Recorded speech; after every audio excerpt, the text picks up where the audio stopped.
The Austrian Grand Prix. This was one hell of a race that provided us with moments of redemption, moments of sadness, and even moments of comedy.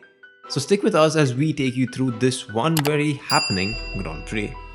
After yesterday's sprint race, Leclerc was confident that the Ferrari cars would be able to catch up with Red Bull, and come Sunday, he was right.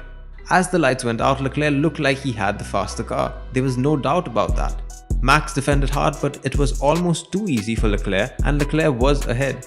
It looked like an easy 1-2 for Ferrari with Sainz in second. But towards the end, things changed a bit. Sainz had an engine failure and his car was on fire. He looked heartbroken sitting at the side of the track all alone. All things considered, it was great to see him uninjured after he was struggling to get out of the car while it was on fire, and there were no marshals in sight to help him out. Around the same time as Sainz's fire is when Leclerc reported problems with his throttle cable, saying that it was stuck at about 20 or 30%. This was towards the end of the race, when the cars had much less fuel. Verstappen was chasing Leclerc right until the finish line, but he could only finish in P2. The podium place was completed by Hamilton as the Mercedes team once again made the most of their competitors' misfortunes. This is Leclerc's 5th win in Formula 1, but what's surprising is that it is his first ever win when he's not started on pole. This win is also his first win in exactly 3 months, his last win coming at the Australian Grand Prix, which was on 10th of April this year.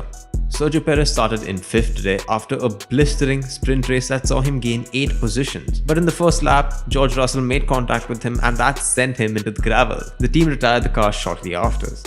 Surprisingly, this isn't the first time that a Mercedes car has sent a Red Bull spinning off the exact same corner. Back in 2020, Hamilton sent Albon into the gravel after coming in contact with him.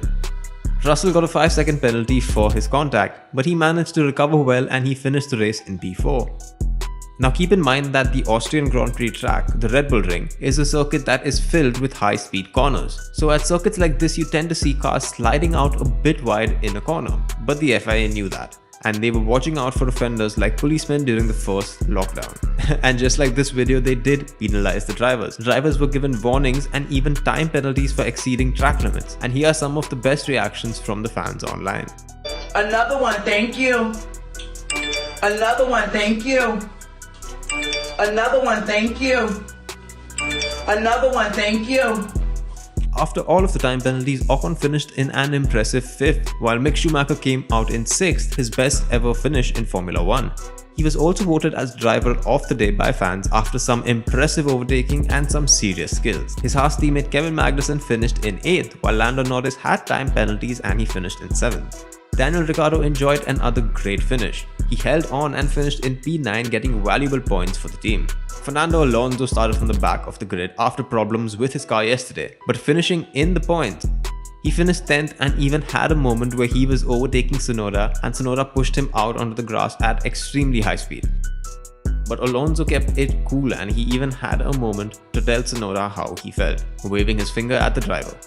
Bottas started from the pit lane and finished in 11th, while Albon finished in 12th. Lance Stroll, Zhou Guanyu and Pierre Gasly finished in 13th, 14th and 15th respectively, while Tsunoda finished in 16th and Vettel in 17th. Perez didn't finish the race, which means that Leclerc goes above him in the driver's standings and is just 38 points away from Max Verstappen.